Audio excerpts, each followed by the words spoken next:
Jay Gruden, who joins us right now, longtime coach in the NFL, head coach in Washington from 2014 to 2019, and has also spent a handful of stops as an offensive coordinator. Jay, appreciate you jumping on. We'll try to minimize the stories, but it must have just been a pain in your butt because I know what it is dealing with this guy every single day on my end. Yeah, I know John lost a lot of sleep dealing with Shaun, but, Shaun was a great player. I remember him at Tulane throwing the ball. I think Mark Zeno was there, right? I played with him in the Arena League. But, yeah, he was an unbelievable player, and John had nothing but good things to say about old Shaun. See, Jay knows how to play the game. Now, he'll tell us the truth off the air. But let's get right down to it, Jay, because I know you're watching a lot of NFL every Sunday. And we were just talking about it. Curious to get your thoughts. So we see the Eagles and Niners lose, but I think it's fair to say we can trust both of those teams. Is there another team, whether it be Detroit, Dallas, someone further down, that you can trust to potentially come out of the NFC? No. Nope. Those are about the three. You know what? The Rams could make a little bit of a run because at least they have Aaron Donald and they got Cooper Kupp back and they have obviously Matthew Stafford. So they could make a little bit of a run. Anytime you have a great quarterback and a play-making receiver like Cooper Kupp and they're running the ball better, they did last week. Raheem Morris will do a good job of that defense, getting Aaron Donald going. They could possibly make a run and get into the playoffs, but I still think it goes through those three teams that you mentioned.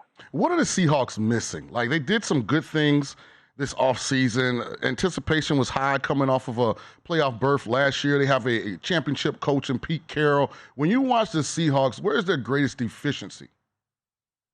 That's a great question. Something's missing from them. They have a talented running game. I like them a lot. Geno is just a little bit up and down for my liking. He'll look great one week, and then he'll throw the ball right to the linebacker twice in a row. I just can't figure him out. He's very talented, but I just still think his consistency level is probably part of the problem, I guess. And then defensively, they got a lot of young guys. They're trying to work into that lineup. And they're not, dominating the line of scrimmage like the old Seahawk defenses back in the day. They're trying to grow to that level, but they're not there yet. So they're going to rely on their offense to score a lot of points. And right now, from a consistency level, their protection and Geno just aren't quite there. They're good, and they can make a run as well, but I just don't think from a consistent basis, they don't do it for me. Jay Gruden here on VSiN PrimeTime. We live in a microwave kind of environment now where everybody wants to have like a hot take. They want to make like a macro evaluation based on a micro performance and situation. A lot of young quarterbacks coming into the National Football League. Some succeed, some fail. Generally, most and all of them are talented.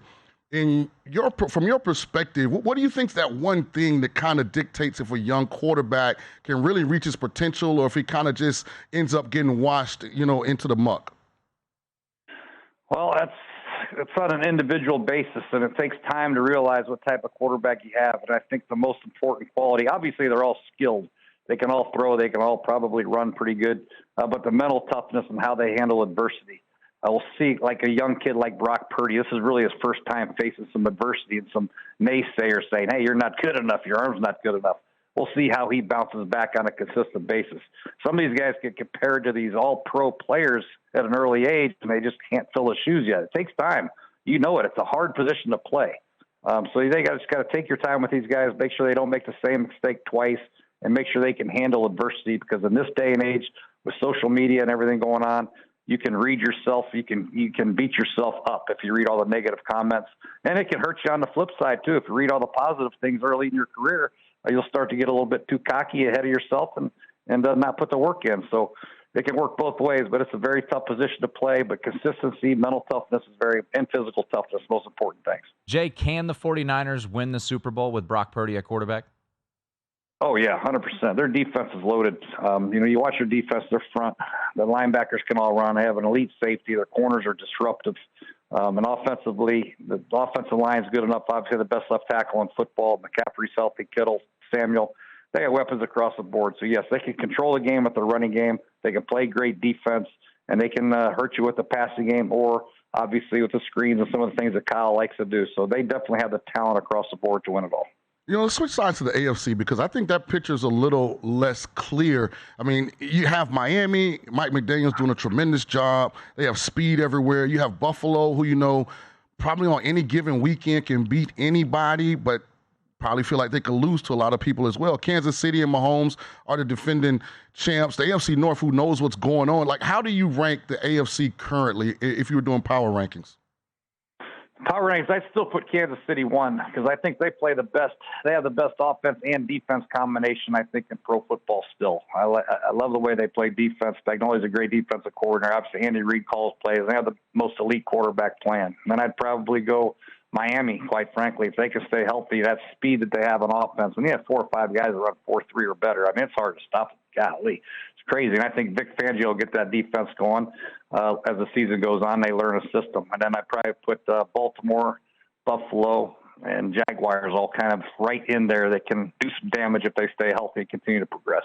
Talking to Jay Gruden, who is a longtime head coach of the franchise in Washington, most recently OC with the Jacksonville Jaguars. And Jay, I know you do some radio still in the D.C. area, so I want to get your thoughts because I sit next to arguably the biggest Sam Howell fan in the world, maybe outside of his family. What do you make of Sam Howell? Because to me, it seemed up and down. The positives probably outweigh the negatives, but curious to get your evaluation on Sam Howell, the Washington quarterback. He's definitely a tough kid, and you're rooting for him to succeed because he's not afraid of anything, man. He's taken about 50 sacks already, and the line hasn't protected very well for him. Sam can do a better job of getting the ball out as well. But that's the biggest issue I have with Sam. He can make the throws. He can throw the ball in the seam. He can get the ball in the outside lanes. He can throw with anticipation. He can throw the ball pretty accurately, probably not elite accurate, but he's pretty accurate. But the biggest thing with him is the negative plays right now, and they're killing drives, and it's not all on him. It's not all on the line. It's kind of 50-50, 60-40 probably line. So, yeah, that's the biggest issue with Sam, but I love his toughness, and I think he's got a chance to be pretty damn good when it's all said and done. I agree, because he has the one thing that you talked about, you mentioned as the biggest priority. He's mentally tough. You know, what he was able to do at North Carolina when they graduated Michael Carter and Javonte Williams and Dommy Brown and all those guys into the National Football League, and he came back with basically a group of inexperienced guys. He still was productive. You know, the big thing is big stage, new owner, head coach probably on the hot seat. Will they have enough patience with Sam Howell? Well, where else are they going to go? You know, I think right now he's showing enough. And I think the season, as it progresses, will say a lot about him and his consistency. Is he getting better or is he getting worse? You know, that's a big thing with these young quarterbacks. You want to see progression. You got to see him progressing every week, getting a little bit better. You start to see the defenses over and over again. You see some of the same concepts that you've been running against defenses. You know where to go the ball, so your decision-making should get better and better as a season. If it does, then they may not have to draft a quarterback. Whether they keep the head coach or not, this guy will be entrenched in there in the future, I believe. C.J. Stroud down in Houston. A lot of people, for some reason, didn't like the eval coming out of Ohio State. I thought he was one of the more accurate guys I'd ever seen at the collegiate level throwing the ball. The Texans are 3-3. What do you think about the rookie quarterback down in Houston? Love him. I absolutely love him. And I thought for sure he's got effortless accuracy. He really does. Anticipation. He gets the ball out. He's a smooth customer, man. I love him. He's got some good people around him. The receiving core with Nick Cannon, I mean, he's pretty dang good. Robert Woods is a good veteran guy to have in your room. He's pretty good. Tank Dell has proven to be pretty good. They have a good tight end in Dalton Schultz. So I do like the fact that they have surrounded him with some good players. But CJ is excellent. He's got great composure. He can move around just enough to hurt you, but he's accurate, and he'll get the ball out. He doesn't make bad decisions. He only throw one pick. So, yeah, and then defensively, I like what they're doing as well. I like the Houston. I actually almost picked them to win the South. I picked D'Amico Ryans to be Coach of the Year, so I love their team. Yeah, D'Amico's his odds are shortening for Coach of the Year. Hey, Jay, before we let you run about 45 seconds, is Mac Jones broken up in New England?